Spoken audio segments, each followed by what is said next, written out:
Hey guys, stop building nonsense mansions. This is useless. Learn how to build mansions correctly.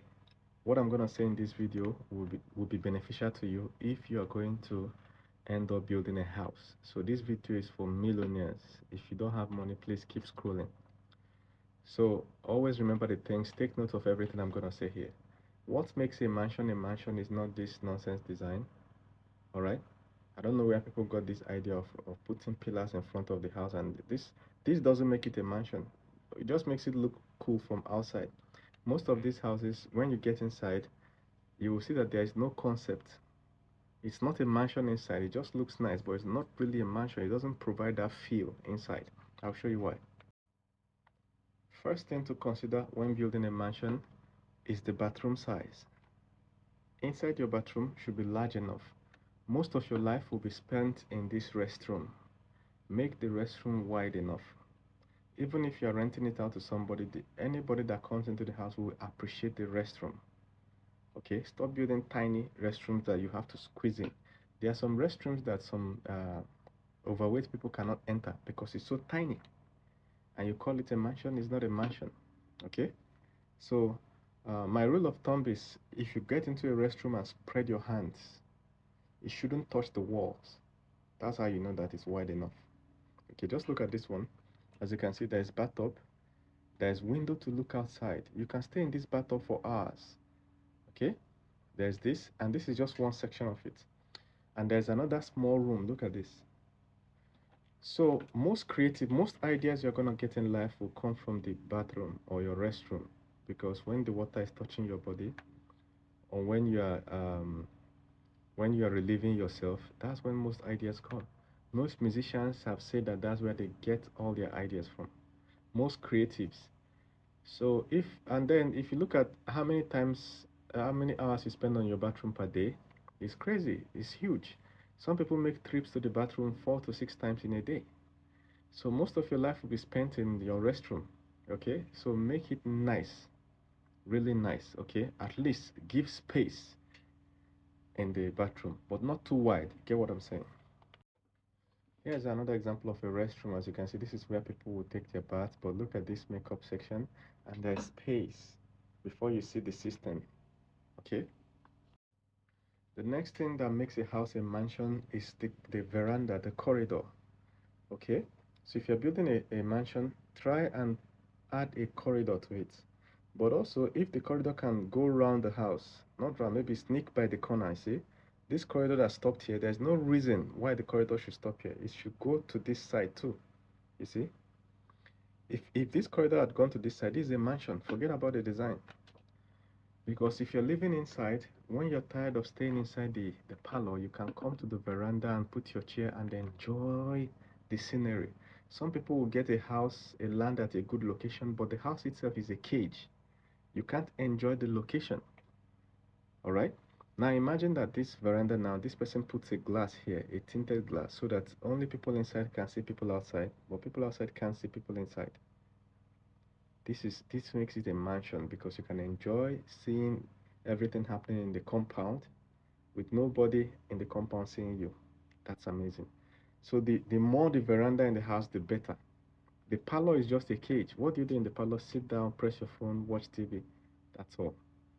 All right. But if you have veranda, you can always come out in the open and enjoy the breeze, enjoy the scenery. Even discuss. Some people that are visiting you don't have to get into your house. You can talk with them from upstairs. So veranda is very important. Stop building tiny verandas that you can't really stay in. You understand? Try and extend your veranda. Now compare that previous house to this one. As you can see, this one has a smaller veranda. But it looks like a mansion, but as you can see from what I described, it's not a mansion. The veranda is very small and it doesn't really protect the person inside. All right. Now that brings me to security. When you're building your house, the entrance to the house, you have to build it with defensive responsibility. All right. Think about a system where people are trying to attack you. Okay. How you have to be able to make it difficult for them to get in. So I love this design, but it's not perfect, but I love it. Look at the entrance of the house. You see this door? But look at this one. There's another window here.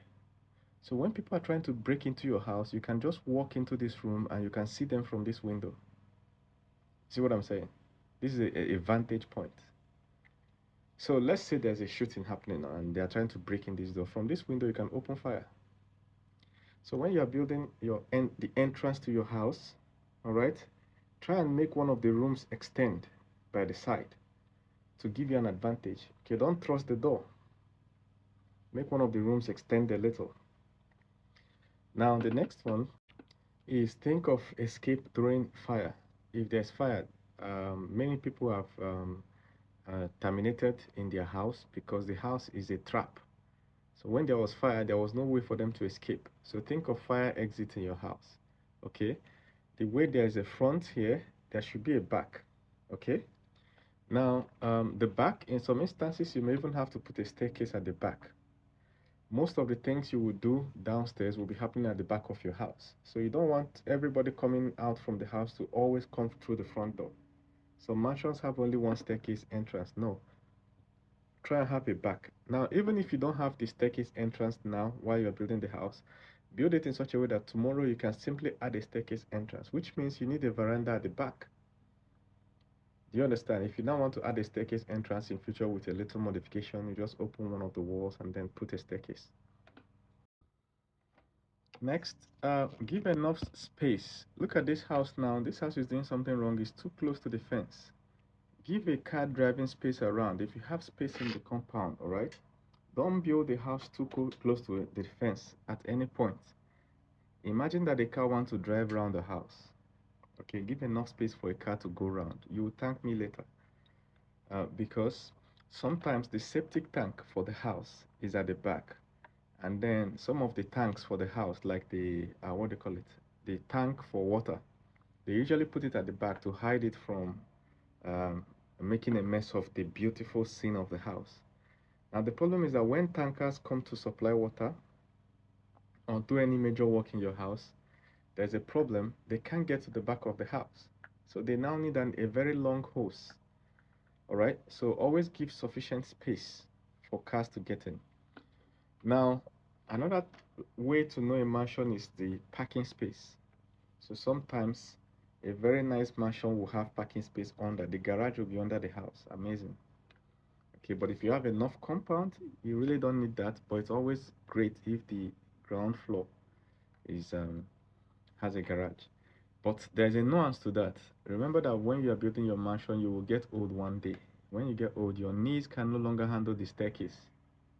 So don't build a confusing mansion that the only way to really get to your room in the house is to climb a staircase. You can do that when you're young, but as you start aging, you'll see that getting upstairs is now a challenge. Before you know it, your house help is living upstairs, enjoying the scenery, and you're trapped downstairs. So imagine a system where you have to put an elevator inside the house. Okay, so you look at the parlor, imagine where the elevator is going to be, so you give enough space for it, just in case you need an elevator tomorrow. Number two is don't build too many rooms upstairs such that you don't have room downstairs again. Number three is that sometimes you may even abandon the mansion and go and live at another place, so you need to convert it to a tenant house. So imagine you putting walls in between and converting the place to a tenant house, which means each room in the mansion should be a sort of self-contained room. So the room should have a toilet of its own, each room. Even if you can't get it to that point, have a toilet positioned such that if you demarcate the house, it will turn to a flat. It's common sense. So that anytime you are done with the mansion, you are good to go. So finally, since you're living in the house, your kitchen should be removed from the parlor. I've seen mansions where there is a parlor and then the kitchen is right there.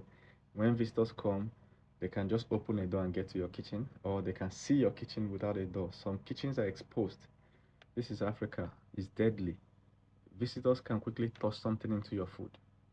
So your kitchen should be located in such a way that there is no reason any visitor will have to get into the kitchen. For what? Okay, it should be located in such a way. You get what I'm saying? Then finally, make sure there is a bathroom and toilet right there on the parlor. Most visitors will want to use the restroom, so they shouldn't start walking around your house to get to the restroom.